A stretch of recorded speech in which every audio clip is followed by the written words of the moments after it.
સ્વામિનારાયણ ભગવાનની જય, અક્ષર પુરુષોત્તમ મહારાજની જય, ગુણાતીતાન સ્વામી મહારાજની જય, ભગવતજી મહારાજની જય, શાસ્ત્રીજી મહારાજની જય, યોગીજી મહારાજની જય. મહાસની જય જય જય. પાટોત્સવનો મહિમા વિવેકસાગર સ્વામી આપણને સમજાયો. આપણે તો પાટોત્સવ દર વર્ષે કરીએ અને કરીને જઈએ છીએ.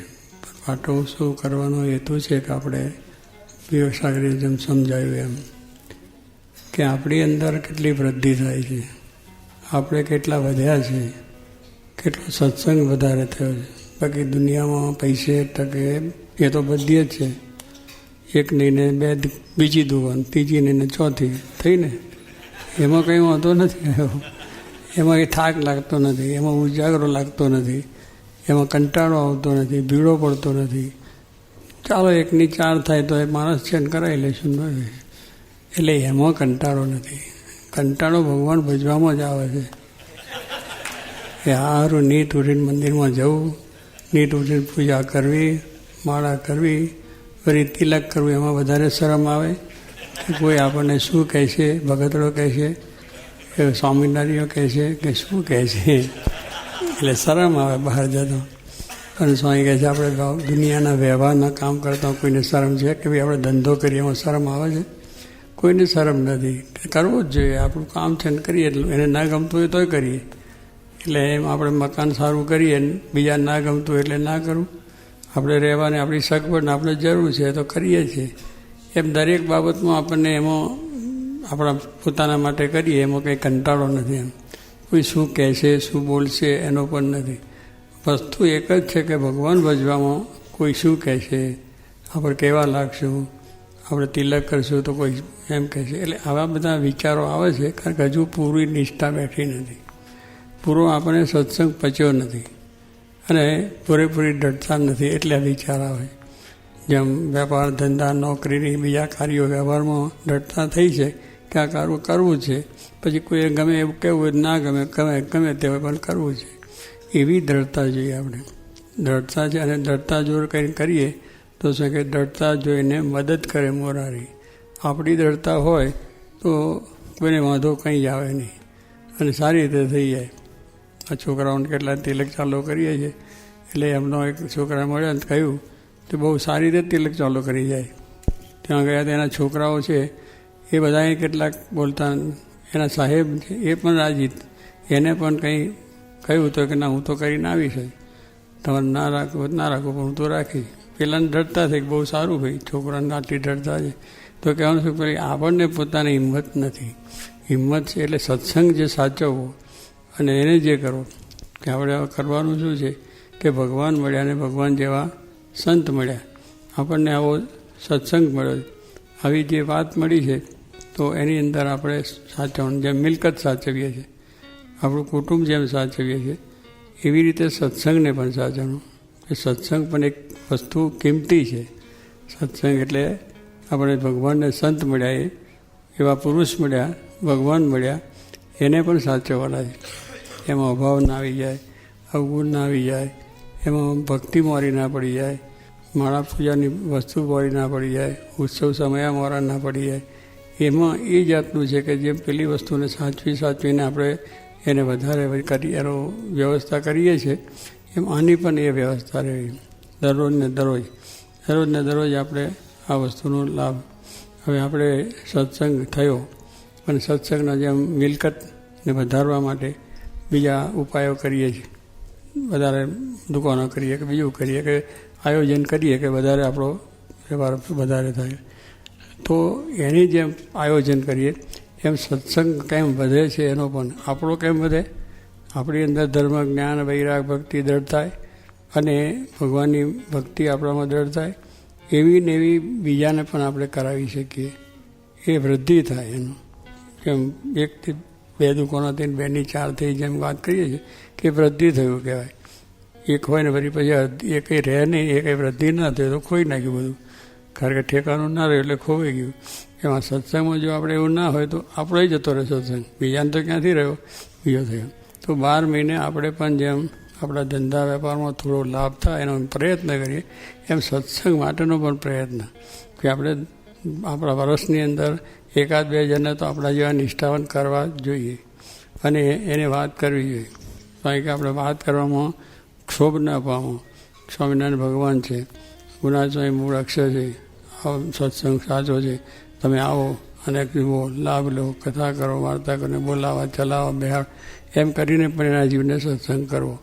અને આપણા સગાવાલાને પણ કરો, કારણ કે કેટલીક વખત આપણા સગાવાલાથી સત્સંગ વધ્યા છે. કે કાશીદા મોટા બોચાસનના હતા, એમને સત્સંગ ભગવાન સ્વામિનારાયણનો થયો, પછી એમને એવો ભાવ કે મને સત્સંગ થયો તો મારા હગાવાલાને પણ કરાવવું મારે. તો એને જઈને વાતો બધી કરે, ઘરોઘર જઈને એકબીજા સગાવાલા, એના સગાવાલા. પછી મહારાજને પણ એક વખત પોતે બધા એના 35-40 ગામોની અંદર માફોને ગાડી લાકડાનું હોય ને એ માફો કહેતા હતા, એમાં બેસાડીને મહારાજ લઈ ગયા. એમના સગા, પછી એમના સગા, એમના સગા, એમના સગા, એમ ફેરવી બધે સત્સંગ થયો. કહેવાનું શું છે કે આપણે એવું છે, આપણે ત્યાં સગવો આવ્યો હોય ને, ભાઈ આવ્યો કે પછી કોઈ બીજા માણસ પણ આપણા કોઈ આવ્યો હોય તો તે દાડે આપણે કહીએ કે હવે મંદિરમાં જવું છે ને કેમ આ વેવાઈ આવે છે નથી જવું. પણ વેવાઈને કહીએ કે એના આપણા મિત્રને કહીએ, વેપારીને કહીએ કે હાલો સત્સંગમાં, તારે આપણો સત્સંગ કરવો, એને સત્સંગ કરાવવો છે આપણે. વાતો કે એવા કહીએ કેમ લાગે, ખોટું લાગશે, ખોટું લાગે ઘરે જાય, એમાં આપણે શું હતો કે આપણું ઘર જતું રહ્યું છે, એના ઘર પર જ આપણું ઘર ચાલે. પણ કેટલીક એવી આપણી માન્યતાઓથી કે કેમ કરવું. પણ સ્વામી વાત કરવી કે આ પ્રમાણે કોઈને સારું લાગશે કે નહીં લાગે, ભગવાનની વાત કરવી છે, એમાં આપણે ક્યાં ખોટું કહેવાય. એની કંઈ વસ્તુ લેવી નથી, એને માટે કંઈ આપણે બીજું એનાથી મોટું થવું નથી. પણ આપણી વાત છે એને સમજાવી, એટલે સગાને પણ થાય, મિત્રને પણ થાય. આ બધવાનું કારણ શું કે વાતેથી સત્સંગ વધ્યો છે. કે આ સંતો છે ગામો ગામ આવીને બધી વાત કરે, એમાંથી કલા મુમુક્ષો છે એમાં કરે જાય અને એને રંગ લાગી જાય, પછી આવતા થઈ જાય, ચાલો તમારે પણ અહીંયા વાતો કરો છો કેટલા વધ્યા. એનું કારણ શું કે વાતોથી, અને લાયા બોલાયા વળી ચાલ કે થઈ ગયું. પણ એ મનમાં ડરતા છે કે મારે સત્સંગ આ સાચવવો છે અને બીજાને આ સત્સંગ આપવો છે. તો એને આપણે વાત કરવી, આપણી રજાઓમાં જઈને વાત કરવી, સમય લઈને લેવો, આપણો ધંધાનો સમય છે એવો થોડો સત્સંગ કરાવવાનો પણ સમય લેવાનો. અહીં બધા સમય આવશે ત્યારે બોલાવા, ચલાવવા, એમ બધું કરવાથી આપણું વૃદ્ધિ થાય અને એ પ્રમાણે કરવાનું. એટલે પોતાના દેહને માટે જેટલો પ્રયત્ન છે, જેટલો દેહના સુખને માટે પ્રયત્ન છે, સગા સંબંધી માટે જેટલો પ્રયત્ન છે, એટલોથી કરવાની વાત કરીએ તોય આપણે જેને સત્સંગ બરાબર છે. પણ સ્વામી કે એનાથી વધારે કરવાનું છે કે જેવી આત્મબુદ્ધિ પ્રથમના 54ના વચનાત્મા મહારાજે વાત કરી કે ભાગવત ધર્મનું પોષણ કેમ થાય. ભાગવત છે ધર્મ, એનું પોષણ કેમ થાય. ભાગવત ધર્મ એટલે ધર્મ, જ્ઞાન, વૈરાગ ને ભક્તિ, આ 4 વસ્તુ દ્રઢ થાય એ ભાગવત ધર્મ છે. એટલે એ ભાગવત ગુણો જે આપણી અંદર આવવા જોઈએ અને એનું પોષણ કેમ થાય કે આપણે ધર્મ, જ્ઞાન, વૈરાગ છે પણ એને પોષણ પાછું મળવું જોઈએ ને. આપણે સત્સંગ તો મળ્યો છે એને પોષણ કરવું જોઈએ. કેવી રીતે ઝાડ છે, ઝાડને વાવ્યું છે તો પણ એને પોષણ તો મળવું જોઈએ ને. પાણી છે, ખાતર છે, એને જરૂર એવું બધું કરવું જોઈએ. એમ ધંધાની અંદર પોષણ શું કે ખ્યાલ રાખીએ, ધ્યાન રાખીએ, બધા આવે ગ્રાહકને કહીએ કે આ વાત છે, આવો માલ તો તને બીજે મળશે નહીં, આ તો ખરેખરો માલ છે, મારો ભાઈબંધ છે, તારાને ઓછે પણ તું લઈ જાય. એ કરીને પણ આપણે માલને ભાઈ સાચું ખોટું ગમે તે હોય પણ એક વખત એને મહિમા કહી દઈએ છીએ. એમ સ્વામી કે આપણે કંઈ ખોટી વાત નથી કે ખોટો મુદ્દો નથી, આપણો તો નક્કર માલ છે, 100% સોનું છે, ભગવાનને સંત છે. આપણો સત્સંગ સાચો છે, આપણી વાત સાચી છે, આપણી ઉપાસના સાચી છે, આપણા ભગવાન સાચા છે. એટલે આપણું બધું સાચી વસ્તુ, સાચી જ વસ્તુ આપણે સમજાવી. તો એ કહ્યું માર્કેટનું પોષણ કેમ થાય. એટલે ભાગવતની વાત છે, એમાં 9 યોગેશ્વરો એ બહુ જ મહાન વિદ્વાન અને મહાન સંતો હતા અને ઋષભદેવ ભગવાનના પુત્રો હતા. એમને ઋષભદેવ ભગવાનને 100 પુત્રો. ઋષભદેવ ભગવાને થયું કે હું તો આ બધો તો છે પણ આવા છોકરા બધા ભણી ગણી તૈયાર થઈ અને વ્યવહાર સંસારમાં પડશે, માયાના ઝંઝટમાં પડશે અને જન્મ મરણનું કારણ બનશે, આ બધી સમૃદ્ધિ ભોગવશે કહે. એટલે બધાને બોલાવીને વાત કરી કે જો આ બધું છે, આ બધો સંસાર ખોટો છે, પૈસા ટકા ખોટા છે, અને આ બધી વાત છે. માટે આ બધા તમે ભગવાન ભજી અને તમારા આત્માનું કલ્યાણ કરો, એવી મારી ઈચ્છા છે. બાપે ઈચ્છા કરી, બરાબર. આ બધા બાપો તો વિચાર જો કરે જ બિચારામાં. અમારા ઘણા છોકરાઓ આવ્યા અમેરિકા, આ બેઠા છે, લોયર થઈને એક તો આવ્યા છે, બીજા બધા એક સારી સારી ડિગ્રીઓ છે, કંઈ બધા ડિગ્રી વગરના નથી, અને સારી નોકરીઓવાળા છે બધા એ છે. હવે એક સાગર પર એમની ડિગ્રી કરી હતી, એમના પિતાશ્રી પણ લાખોપતિ ડૉક્ટર સહિત ડૉક્ટર થયા જ આપણી. આવામાં છે અત્યારે કોઠારી બેઠા છે ને, એ પણ સારા કુટુંબોને લખવાને બધા એન્જિનિયર છે. એટલે આવા બધા છોકરાઓ મા બાપે આપ્યા છે. કેમ? એમને સમજાવી વાત છે કે ભાઈ આ પણ એક કરવા જેવી વસ્તુ છે, સાચી વસ્તુ છે, તો સાચી વાત. એટલે છોકરાઓને આ પ્રમાણે સાધુ ન કરીએ તો કંઈ નહીં, પણ સત્સંગ થાય તો એટલો ટાઈમ લેવો ને. ઘરની અંદર છોકરાને સત્સંગ થાય એટલો ટાઈમ તો આપણે કરવો, તો પણ જાણે સાધુ કર્યા જેવું જ છે. એને સત્સંગ સારો રહે, એ પણ એનોય ટાઈમ ના હોય. વ્યવહાર સંસારનો અંદર છે, પણ સત્સંગ થાય, આવે જાય, એથી પ્રીતિ થાય. એ પાછું તમે અત્યારે ઓર્ડર કરવા જાઓ તો પછી કોઈ માને નહીં, તો આપણા કરતાં ડબલ ઓર્ડર આપણને કરે. અત્યારે છોકરા બનેલા ડબલ ઓર્ડર આપણને કરે. એની જોડે પ્રેમ રાખો, એ જ રાખો, બેસો, કેમ છે ભાઈ, શું છે, ચાલ મંદિર આ તે, એટલે એમ કરતા થાય. અને આ રીતે જ છોકરાને થાય. એના ઘરમાં સત્સંગ, મા બાપને સત્સંગ, એટલે સત્સંગ થયો. એટલે એ ઋષભદેવ ભગવાને કહ્યું, ભાઈ જો આ બધું છે, મને તમે મૂકી દો અને કોઈ મોટા પુરુષની પાસે જઈ ભગવાન પછી આત્માનું કલ્યાણ કરો. 100ને રંગ લાગી ગયો બધાય. એમને વિચાર ના થયો મારા વંશનું શું થશે, મારી પાછળ વંશ કેમ નહીં ચાલશે, કશું નહીં, વંશ ચાલે કે ના ચાલે. ભગવાન રાજી થાય એ મોટી વસ્તુ છે. પાછળ છોકરા કેવા થાય કંઈ ખબર છે આપણને? વંશ તો જે ભગવાન ભજીને આપણો વંશ સાચવે કહેવાય, એ વંશ સાચવો કહેવાય. બાકી દુનિયામાં ધમાલ કરે ને 1000 જાતના નખરા કરે ને આપણું આબરૂ બગાડે ને આપણી બધી વસ્તુ બગાડીએ. કંઈ છોકરો એ છોકરો 6 વારે છોકરો અને દી વારે દીકરો. જો સંસ્કાર આપ્યા તો દીકરો બને કે સારી રીતે આપણું બધું પાછળ. એટલે બધાને થઈ ગયું ગયા. એમાં ભરત રાજા મોટા હતા, એ રાજા થાય. ભારતનો જે રાજ આપણે નામ કહીએ ભારત, એના દેશ એના નામથી થયું. અને બાકીના બધા સાધુ થઈ ગયા. એમાં 900 બહુ યોગેશ્વર થયા, એટલે બહુ વિદ્વાન સારા ત્યાગી, એકદમ ત્યાગી ધનશ્રી. એ બધા ફરે અને ઉપદેશ આપે. એક વખત જનક રાજાના દરબારમાં ગયા અને ત્યાં બધો સંવાદ થયો. હવે એ બધાનો પ્રેમ કેટલો! જનક રાજા પણ જ્ઞાની હતા, આ બધા પણ જ્ઞાની હતા. એટલે જનક રાજા ઊભા થઈ અને બધા નવયોગેશ્વરને સાથે મળ્યા. એકદમ આપણને લાગે કે રાજા ગામડા જેવો છે, બધાને સાથે 9 યોગેશ્વરને પાકમાં ગાળીને મળ્યા. પણ એમ કહ્યું કે રાજા એમ કેમ કે ભાઈ જુઓ, મારો દેહનો નિર્ધાર, એને જ્ઞાન કેટલું હતું, જાન પણ એની વાત કરીએ છીએ. વ્યવહાર સંસારમાં હતો તો પણ મને દેહનો નિર્ધાર નથી. આમ ક્ષણમાં પડી જાય, વાર લાગે છે. આ દેહ પડવાની કોઈ વાર લાગે છે? ક્ષણમાં ચાલ્યો તો આપણે બેઠા છે ને ઉપડી જઈએ, જોડે બેઠા છે ને હમણાં સવારે ના હોય. એટલે આવી બધી પરિસ્થિતિ સર છે. એટલે જનક રાજાને આ જાન પણ વખત હતું કે આ દેહનો નિર્ધાર નથી ને ભગવાન ભજવાનું છે એ અવશ્ય કરી લેવું. એટલે યોગેશ્વર જેવા સંતો આવ્યા તો હું જો એકને મળવા જાઉં તો બીજા પાછા રહી જાય કોઈ, અને મારો દેહ પડી જાય એટલે બધાને પડ્યા. તો એ રીતે અને પછી બેઠા વાતોચીતો કરીને પ્રશ્ન ઉત્તર બધા ચાલતા હતા. એની અંદર આ પ્રશ્ન થયો કે ભાઈ ભાગવત ધર્મનું પોષણ કેમ થાય અને જીવનું કલ્યાણ કેમ થાય.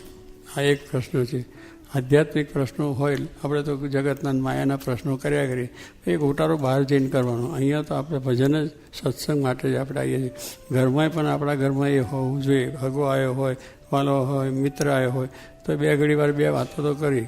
આપણા દુકાનમાં બેઠા હોય તો 2 ઘડી 2 વાતો તો મૂકી જ દેવી. કે મગરભાઈ આફ્રિકાવાળા સ્ટેશન માસ્ટર હતા તો જે ગાર્ડને, ટીટીને, એના પેલા ફટફટાવાળાને, વાંધાવાળાને, ઇન્જિન ચલાવતો બધાને બોલાવીને વાત કરે. ઊભા રહો 2 મિનિટ, ગાડી મોડી પહોંચવી. અને કોઈને વેપારી હોય ને, વેપારી વેગન જોઈએ ને તો વેગનને કહે આજે તારે ભરવું છે કે અઠવાડિયા પછી? તો કે ભાઈ આજે જ ભરવું. તો મારી વાત સાંભળ, 1 કલાક વાત સત્સંગની વાત 1 કલાક કરે, પેલો ખુશ થઈ જાય, એનું કામ થાય, એનું કામ થાય. એટલે કહેવાનું કે એવું છે કે આપણે જ્યારે આપણને ટાઈમ કહે છે, no time, I am very busy. શું બીજી? આખો દાડો મોછો મારતા હોય અને જગતનું આખો ગપ્પણો મારતા હોય, ટીવી જોતા હોય અને બાળો મારતા હોય, અને મા એમ બીજી. આ બીજી છે કંઈ નહીં. એટલે કે ઘરનું નહીં, ગામનું બધું બગાડતા હોય. પણ આવી રીતે માણસ એમ કરે. પણ આ જો માણસ છે વ્યવસાય કરે. શિવલાલ શેઠ હતા એ પણ મોટા 9 લાખના વેપારી હતા, મોટી દુકાન, મોટા સારા વેપારી અને સારી પ્રતિષ્ઠાની, પણ તોય એક ચોપડો વચનાવરો ભેગો રાખે. ગ્રાહક આવે એની વાત કરે લેવા દેવાની બીજી પછી ચોપડો પહેલો સમજાવે અને પછી જે કંઈ વસ્તુ લેવાની આપે. તો એને ટાઈમ તો ન થયો, પણ એને એમાંથી ટાઈમ કાઢીને 5 મિનિટ પણ પહેલાં ગ્રાહકને સમજાવે, વાતચીત કરે.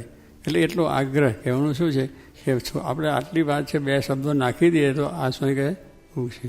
જો કે મહારાજ કહેતા કે ભગવાનની પ્રસાદનો ટુકડો એ કુકડો થઈને બોલે, એમ આપણી ભગવાનની વાત છે, સંતની વાત છે, સાચી વાત છે, એ જો એના શબ્દો પડી ગયા તો એને અંદરથી ઉગશે, એને સંસ્કાર પડશે કે આ વાત હતી, કોક દાડો પણ એનો પાછો ઉદય થાય. અમારા ડૉક્ટર સ્વામી છે એ બધા હરિભક્તોને વાત કરે છે કે તમારા છોકરાનો જન્મ થાય તો પહેલાં પેલું કાનમાં કંઈ ઉજ્યા સ્વામિનારાયણ. એ છોકરો તો સમજતો નથી, એને કંઈ બીજું છે નહીં, પણ એને નાનપણમાંથી જ આટલી વાત તો નાખી જ દેવી. એટલે આપણે ગળ સુધીના સંસ્કાર કહીએ છીએ, એ ગળ સુધીના સંસ્કાર. આવ્યો ત્યાંથી એના ભગવાનની વાત, આ તો આવ્યા ત્યાંથી બેટા તું મોટો થઈ જાય ને પૈસાદાર થઈ જાય ને તું બહુ ધનવાન થઈ જાય.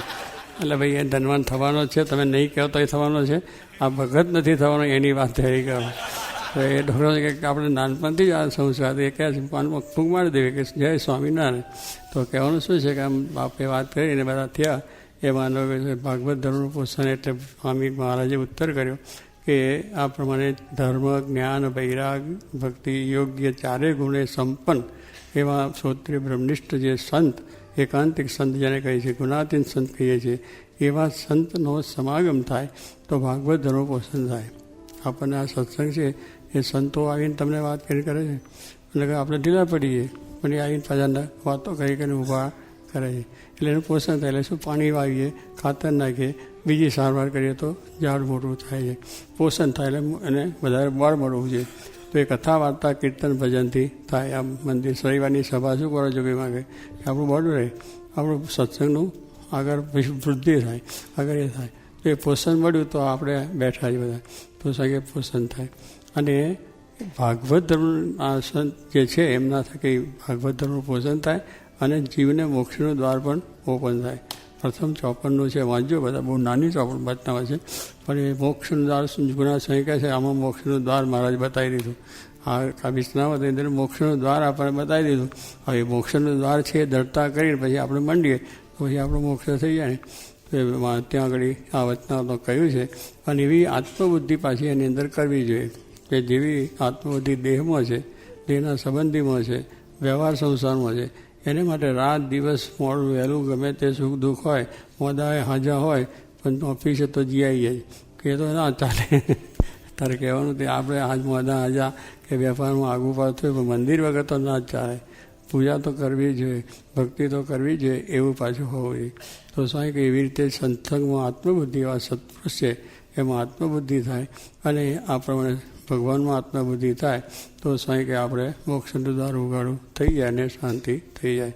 તો આપણે એવો સત્સંગ બધાને થાય, આત્મબુદ્ધિ ભગવાનને થાય અને સર્વ પ્રકાર શાંતિ પ્રાપ્ત થાય. આશીર્વાદ.